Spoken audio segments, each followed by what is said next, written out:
Hello सिस्टियस family, तो स्वागत है आपका अपने चैनल पर। तो दोस्तों आज हम लोग ना इन्वेस्टिंग के कुछ बेसिक कॉन्सेप्ट समझेंगे। वैसे तो इन्वेस्ट करने के लिए कई सारे फील्ड हैं, पर सबसे ज्यादा पॉपुलर फील्ड है स्टॉक। और अगर आप इन्वेस्टिंग के फील्ड में नए हैं तो आज की book summary the 5 rule for successful stock investing सिर्फ आपके लिए है। अगर आप इस बात से कंफ्यूज रहते हैं कि आपको स्टॉक कब खरीदना चाहिए या फिर कब बेचना चाहिए, या आपका इन्वेस्टमेंट सेफ है या फिर नहीं है, आपका पोर्टफोलियो आपको कितने ज्यादा रिटर्न देगा या फिर नहीं देगा, अगर इन सब सवालों के जवाब आप जानना चाहते हैं तो वीडियो को लास्ट तक देखते रहिए। सारे कॉन्सेप्ट हम लोग 3 स्टेप में क्लियर करेंगे। तो जिसमें से पहला स्टेप है सक्सेसफुल स्टॉक इन्वेस्टिंग के 5 रूल, जिसमें से रूल नंबर 1 है आपका होमवर्क। जब मैं अपनी स्कूल लाइफ में था ना दोस्तों, तो मैं सच बताऊं तो मैंने कभी भी अपना होमवर्क कंप्लीट नहीं करा। पर इन्वेस्टिंग के फील्ड में आपको होमवर्क करना कंपलसरी हो जाता है। कई लोग सोचते हैं कि वो अपना होमवर्क ठीक से कर रहे हैं, पर वो ठीक से नहीं करते। जब तक आपको ठीक से ये नहीं पता चल जाता कि आप कौन सा बिजनेस खरीदने वाले हो, तब तक उस बिजनेस को ना खरीदें। क्योंकि जब भी आप किसी कंपनी का स्टॉक खरीदते हो तो आप उसके बिजनेस का एक छोटा सा हिस्सा अपने पास रख लेते हो। अगर आप अपना पैसा किसी बिजनेस में लगा रहे हो तो आपको ये जरूर पता होना चाहिए कि आखिर वो बिजनेस है क्या, वो कंपनी क्या करती है, कैसे अपने रेवेन्यू को जनरेट करती है। आपको कंपनी की फाइनेंशियल रिपोर्ट चेक करनी होगी और ये पता लगाना होगा कि आपका कंपटीटर कौन है। हाँ, भले इसमें थोड़ा टाइम और एफर्ट जरूर लगेगा, पर ये करना तो जरूरी है। तो सेकंड रूल है इकोनॉमिक मोड ढूंढना। दोस्तों इकोनॉमिक मोड का सीधा सा मतलब ये है कि उस कंपनी के पास ऐसी स्पेशल चीज ढूंढना जो उसे दूसरी कंपनियों से बेहतर बनाती है। जैसे दुनिया में बहुत सी कार बनाने वाली कंपनियां फ्यूल वाली कार बना रही थी, पर वही इलॉन मस्क ने इलेक्ट्रिक कार और एआई की हेल्प से ऑटो ड्राइविंग वाली कार बनाई, जो दुनिया की सबसे बड़ी कार बनाने वाली कंपनी टेस्ला बन गई। इस कंपनी में इलेक्ट्रिक व्हीकल और एआई ऑटो ड्राइविंग इनकी कंपनी का इकोनॉमिक मोड है। पर कई कंपनियां अपने इकोनॉमिक मोड को छुपा कर रखती हैं ताकि उसे कोई कॉपी ना कर सके। जरूरत पड़ने पर वो उसे पब्लिक करती हैं। इसलिए इकोनॉमिक मोड का पता लगाना इन्वेस्टिंग का एक अहम पार्ट है।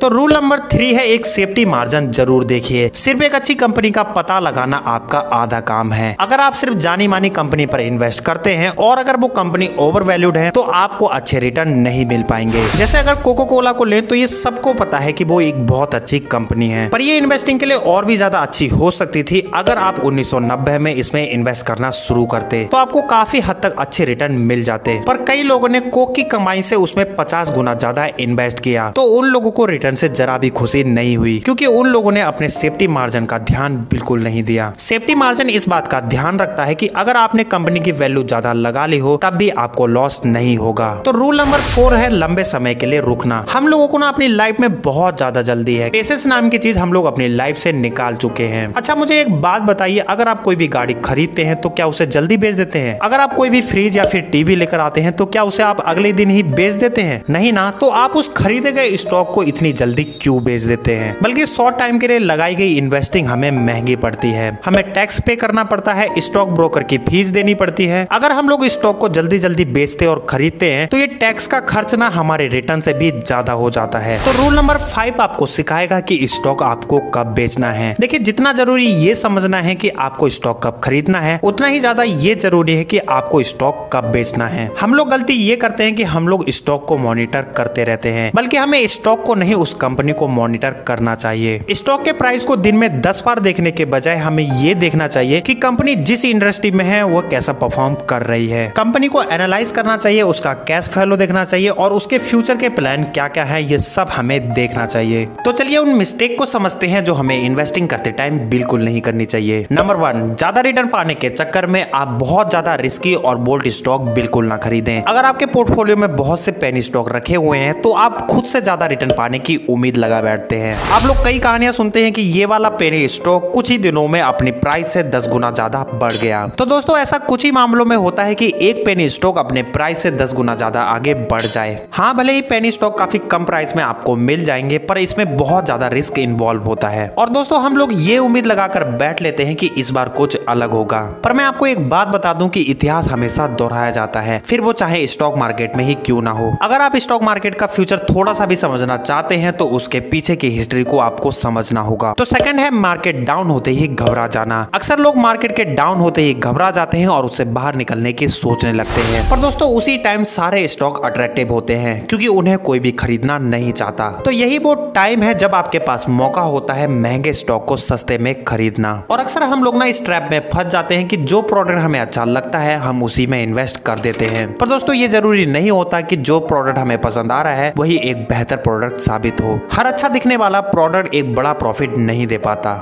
तो थर्ड है आपको ये पता होना चाहिए कि आपको मार्केट से कब बाहर निकलना है, क्योंकि कोई भी स्ट्रेटेजी आपको ये नहीं बता सकती कि कब तक आपको मार्केट में रहना है या उससे कब बाहर निकलना है। ये आपको खुद ही डिसाइड करना होगा। और अगर आप मार्केट के वैल्यूएशन को अनदेखा कर देते हैं तो आप एक बड़ी मुसीबत में पड़ सकते हैं। जैसे इंटरनेट बबल के टाइम आप याहू में एक अच्छा पैसा बना सकते थे, पर तब जब आप टाइम से उससे बाहर निकल आते। और दोस्तों हम लोग एक बड़ी मिस्टेक ये कर देते हैं कि हम लोग कंपनी की अर्निंग पर भरोसा कर बैठते हैं। देखिए कंपनी की अर्निंग ना कैश फ्लो जितनी इंपॉर्टेंट नहीं होती, क्योंकि कंपनी के कैश फ्लो स्टेटमेंट आपको बिजनेस की असली हेल्थ के बारे में बताता है। ये सब जानने के बाद हम लोग तीसरे स्टेप पर बढ़ते हैं जो है इकोनॉमिक अंडरस्टैंडिंग। हाँ दोस्तों मैं जानता हूँ कि कई लोग वीडियो छोड़कर अभी तक जा चुके होंगे, पर जो लोग अभी तक वीडियो में रुके हुए हैं उन्हें काफी फायदा मिलने वाला है, क्योंकि वीडियो की असली वैल्यू यहाँ से शुरू होती है। तो सबसे पहले दोस्तों आपको ये पता लगाना होगा कि कंपनी आखिर कितना प्रॉफिट बना रही है, उस कंपनी के एसेट उसे कितना रिटर्न दे रहे हैं। आप कंपनी की परफॉर्मेंस को दूसरी कंपनी की परफॉर्मेंस से कंपेयर कर सकते हैं, ये पता लगाने के लिए कि आखिर कंपनी कितना प्रॉफिट कमा रही है और ऐसा क्या है आपकी कंपनी में जो दूसरी कंपनी के पास नहीं है। आपकी कंपनी का कस्टमर आखिर उनसे क्यों अट्रैक्ट होता है और आपकी कंपनी कितने लंबे टाइम तक अपने कंपटीटर से आगे रहेगी। ये सब जानना भी एक अहम पार्ट है। फिर कंपनी के ऑपरेटिंग सिस्टम को आपको एनालाइज करना होगा। भले ही इसे ज्यादा एनालाइज करने की जरूरत नहीं है, पर जिस इंडस्ट्री की वो कंपनी है जैसे व्हीकल, FMCG या फिर ग्रीन एनर्जी, उसी इंडस्ट्री की बाकी कंपनियों की सेल और अर्निंग को आपको थोड़ा बहुत देख लेना है। और इस इन्वेस्टिंग के बिजनेस को आप 3 पार्ट में समझकर काफी इजी कर सकते हैं। फर्स्ट है बैलेंस शीट। बैलेंस शीट किसी भी कंपनी की क्रेडिट रिपोर्ट होती है, वो आपको बताती है कि कंपनी के पास कितने एसेट हैं और कितनी लायबिलिटीज हैं। और सेकंड है इकोनॉमिक स्टेटमेंट। ये आपको बताएगी कि एक साल में कंपनी ने कितना पैसा कमाया और कितना पैसा अपना गवाया है। और थर्ड आता है कैश फ्लो स्टेटमेंट। ये आपको बताता है कि कंपनी ने कितना पैसा कमाया, फिर उसके बाद वो कितना पैसा बचाया।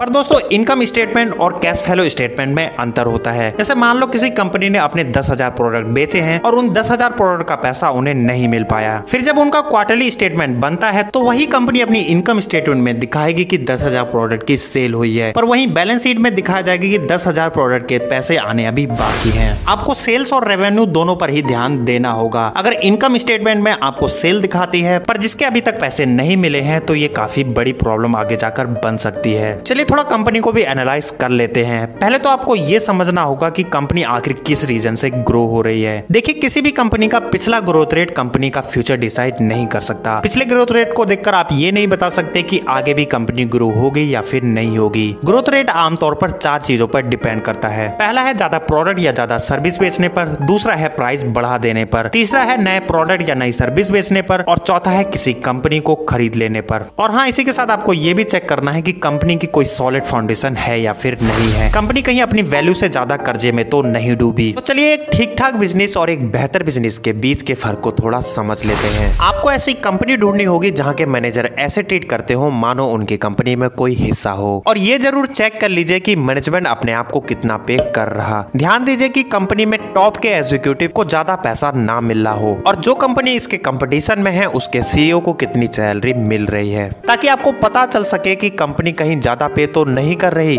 इसी के साथ आपको कंपनी के मैनेजमेंट का कैरेक्टर भी पता होना चाहिए। कहीं वो अपनी पोजीशन का इस्तेमाल अपने परिवार, अपने दोस्तों को आगे बढ़ाने के लिए तो नहीं कर रहा। क्या बोर्ड ऑफ डायरेक्टर में मैनेजमेंट के ही परिवार वाले हैं? तो इस पे थोड़ा सा ध्यान दीजिए। पर एक इम्पोर्टेंट बात ये भी है कि भले ही मैनेजमेंट अच्छा हो, ईमानदार हो, पर इसके अलावा उसे बिजनेस चलाना भी आना चाहिए। और अगर कंपनी में कोई प्रॉब्लम है भी और वो इस प्रॉब्लम के सॉल्व करने का वादा करते हैं, तो क्या वो सच में उस प्रॉब्लम को सॉल्व करते हैं या फिर नहीं करते। अगर कंपनी आपसे कुछ पूछ रही है या फिर अपनी इंफॉर्मेशन देने से मना कर रही है तो ये कंपनी के अच्छे साइन नहीं है। और अगर कंपनी का कैश फ्लो लगातार गिरता जा रहा है तो आपको खास करके ध्यान देना है। और दोस्तों, आपको किसी भी कंपनी का स्टॉक खरीदने से पहले ये जानना जरूरी है कि आखिर उस स्टॉक की वर्थ है कितनी, क्या वो स्टॉक सच में खरीदने के लायक भी है। इंट्रिंसिक वैल्यू से आप कंपनी की एक्चुअल वैल्यू निकाल सकते हैं। स्टॉक का प्राइस देखकर आप कंपनी की एक्चुअल वैल्यू नहीं बता सकते। जैसे एग्जांपल के तौर पर मैं मान लेता हूं कि एक पेन की इंट्रिंसिक वैल्यू 100 रुपीज है। अब वो दुकान वाला उस पेन को 150 में भी बेच सकता है या फिर 50 में भी बेच सकता है। और कंपनी के वर्थ को आप ऐसे समझ लीजिए, कंपनी मान लो प्रॉफिट कमाती है, उसमें से कुछ पैसा खर्च पर चला जाता है, कुछ री इन्वेस्ट हो जाता है और बचा हुआ पैसा फ्यूचर कैश फ्लो बन जाता है। यही हमारे स्टॉक का वर्थ होता है। तो अब बारी आती है कंपनियों के सेक्टर को समझने की। देखिए दोस्तों, हेल्थ केयर ना इंसान की जिंदगी से डायरेक्टली जुड़ा होता है। इस वजह से हम इन सेक्टर में ज्यादा रिटर्न पाने की उम्मीद रख सकते हैं। इकोनॉमिक मोड के लिए इन कंपनियों के पास पेटेंट प्रोटेक्शन और हाई स्टार्टअप कॉस्ट होनी चाहिए। और वे कंपनियां जो ड्रग्स यानी दवाइयां बनाती हैं उन पर ज्यादा विश्वास नहीं किया जा सकता, क्योंकि ये अच्छे रिटर्न की गारंटी नहीं देती। देखिए, ड्रग्स बनाने में ना बहुत ज्यादा टाइम लगता है और वो हमेशा सक्सेसफुल भी नहीं होते। और कंज्यूमर सर्विस सेंटर वाली कंपनियां हम लोग रोज ही देखते हैं। हम उनके स्टोर से सामान खरीद कर लाते हैं और खाना खाते हैं। इनमें मैकडॉनल्ड, टारगेट, गैप जैसे स्टोर आते हैं। कंज्यूमर सर्विस सेक्टर ना पिछले सालों में काफी डेवलप हुआ है। और रेस्टोरेंट इंडस्ट्री को ना हम लोग दो पार्टों में डिवाइड कर सकते हैं। पहला है क्विक सर्विस रेस्टोरेंट और दूसरा है full service restaurant. Quick service restaurant में आप पहले काउंटर पर जाते हैं, फिर पे करते हैं, उसके बाद आपको खाना मिलता है। जबकि फुल सर्विस रेस्टोरेंट में एक वेटर आपके पास आता है, आपका ऑर्डर लेता है, खाना देता है, फिर उसके बाद आप लोग पे करते हो। ज्यादातर कंज्यूमर सर्विस सेक्टर की कंपनियां बहुत अच्छी और तेजी तरीके से ग्रो कर लेती हैं, पर एक प्रॉब्लम ये है कि ये ज्यादा लंबे टाइम तक नहीं चल पाती। तो इनमें आप वो कंपनियां ढूंढिए जिन्होंने कंज्यूमर का विश्वास जीता हो। और दोस्तों, सॉफ्टवेयर इंडस्ट्री ना थोड़ी कॉम्पिटिटिव होती है, क्योंकि इसमें क्रिएशन कॉस्ट बहुत ज्यादा होती है पर प्रोडक्शन कॉस्ट बहुत ही कम, क्योंकि ये सर्विस इंटरनेट में लगभग फ्री में डिलीवर की जाती है। और हार्डवेयर सेक्टर में ना इकोनॉमिक मोड ढूंढना तो और भी ज्यादा मुश्किल है। अगर अभी आपने कोई भी कंप्यूटर खरीदा होगा तो आपको पता होगा कि मार्केट में उससे कम कॉस्ट में और उससे बेहतरीन कंप्यूटर आने में ज्यादा टाइम नहीं लगेगा। तो दोस्तों, अगर आप रिसर्च नहीं करेंगे तो आपको इन्वेस्टमेंट करना नहीं आएगा। और जब तक आप रिस्क को कम करना नहीं जान पाओगे तब तक ये सिर्फ एक जुआ है। तो इसलिए एक इन्वेस्टर बनने के लिए आपको ये सब बातें जानना जरूरी है जो हमने इस पूरी समरी में बताया है। तो दोस्तों, वीडियो अगर अच्छी लगी हो तो वीडियो को जल्दी से लाइक कर दीजिए और अपना ढेर सारा प्यार दिखाओ हमारे चैनल को सब्सक्राइब कर। तो मिलते हैं आपसे नेक्स्ट वीडियो में। खुश रहिए, खुशियां बांटते रहिए।